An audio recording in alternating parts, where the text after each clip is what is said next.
जय हिंद। मैं नश्री न्यूज अंडमान 24/7 में आप सभी का स्वागत करती हूँ। द्वीपों से जुड़ी कुछ मुख्य समाचार। सबसे पहले हेडलाइंस। राजनिवास का नाम बदलकर लोक निवास रखा गया। सीनियर उपचुनाव आयुक्त ने सीईओ के अधिकारियों के साथ मीटिंग की। सरकारी नौकरी की मैक्सिमम एज लिमिट 40 साल करने का अनुरोध।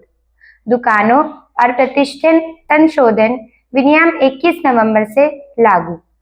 इलेक्ट्रिकल परमिशन अब लेबर डिपार्टमेंट के वेब पोर्टल पर जारी। फरारगंज के अमृत्या कॉम्प्लेक्स में मनाया गया इंटरनेशनल दिव्यांगजन दिवस।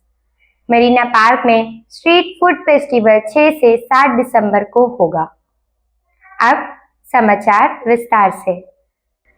राजनिवास का नाम बदलकर लोक निवास रखा गया। अंडमान एंड निकोबार एडमिनिस्ट्रेशन ने एक बड़ा फैसले के तहत राजनिवास का नाम बदलकर अब लोक निवास कर दिया है। ये बदलाव सेंट्रल गवर्नमेंट के नए गाइडलाइंस के हिसाब से किया गया है। इसका मकसद है कि सरकारी व्यवस्था को ज्यादा लोगों से जोड़ा जा सके और लोगो फ्रेंडली गवर्नेंस को बढ़ावा दिया जा सके। अब सारे ऑफिशियल डॉक्यूमेंट, बोर्ड और लेटर्स में लोक निवास का ही इस्तेमाल होगा। सीनियर उपचुनाव आयुक्त ने सीईओ और अधिकारियों के साथ मीटिंग की।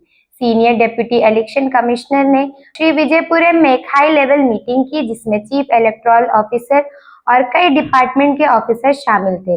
मीटिंग में election preparedness, voter data verification और डिजिटलाइजेशन पर चर्चा हुई। सबसे खास बात ये रही कि 76.60% वोटर डेटा डिजिटल फॉर्म में सक्सेसफुली मैच हो गए, जो एक इम्पॉर्टेंट माइलस्टोन माना जा रहा है। सरकारी नौकरी की मैक्सिमम एज लिमिट 40 साल करने का अनुरोध। अंडमान के सांसद ने सेंट्रल गवर्नमेंट को रिक्वेस्ट भेजा है कि आइलैंड के यूथ के लिए सरकारी नौकरी की अपर एज लिमिट 40 साल तक बढ़ाया जाए। उनका कहना है कि यहाँ के भौगोलिक चैलेंजेस की वजह से कैंडिडेट को अपॉर्चुनिटी मिलने में दिक्कत होती है। अगर एज लिमिट बढ़ाई गई तो लोकल यूथ को काफी फायदा होगा। दुकानों और प्रतिष्ठान संशोधन विनियम 21 नवंबर से लागू। अंडमान व निकोबार में नए शॉप और एस्टैब्लिशमेंट अमेंडमेंट रेगुलेशन को 21 नवंबर से अप्लाई कर दिया गया है। इसमें वर्कर्स के right, safety standard, working hours और एनुअल कंप्लायंस से रिलेटेड काफी रूल्स को अपडेट किया गया है। इस अमेंडमेंट की एम है कि काम करने के एनवायरनमेंट को सिक्योर और ट्रांसपेरेंट बनाया जा सके। इलेक्ट्रिकल परमिशन अब लेबर डिपार्टमेंट के वेब पोर्टल पर। लेबर डिपार्टमेंट ने अनाउंस किया है कि अब सारे इलेक्ट्रिकल लाइसेंसिंग, परमिशन रिन्यूअल और इंस्पेक्शन सिर्फ ऑफिशियल वेब पोर्टल के थ्रू ही होंगे। इससे पेपर वर्क कम होगा, ट्रांसपेरेंसी बढ़ेगी और प्रोसेस फास्ट हो जाएगा।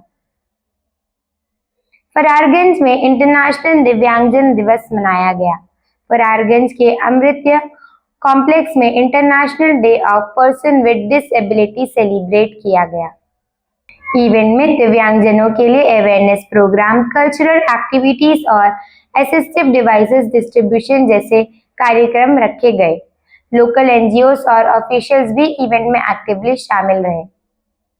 मरीना पार्क में स्ट्रीट फूड फेस्टिवल 6 से 7 दिसंबर को। टूरिज्म डिपार्टमेंट ने अनाउंस किया है कि मरीना पार्क में 6 और 7 दिसंबर को स्ट्रीट फूड फेस्टिवल 2025 होगा। इस इवेंट में local cuisine, live counter, cultural performance और टूरिस्ट एक्टिविटी होगी। फेस्टिवल का एम टूरिज्म को बूस्ट करना है और लोकल वेंडर्स को एक प्लेटफॉर्म देना है। तो दर्शकों, अगर आपको हमारा आज का ये एपिसोड सूचनात्मक व ज्ञानवर्धक लगा हो तो कृपया लाइक, शेयर और सब्सक्राइब जरूर करें और कमेंट सेक्शन में अपनी राय देना ना भूलें। इसी के साथ न्यूज अंडमान 24/7 की आज की इस कड़ी से मैं विदा लेती हूँ। अगली कड़ी में फिर मुलाकात होगी। जय हिंद।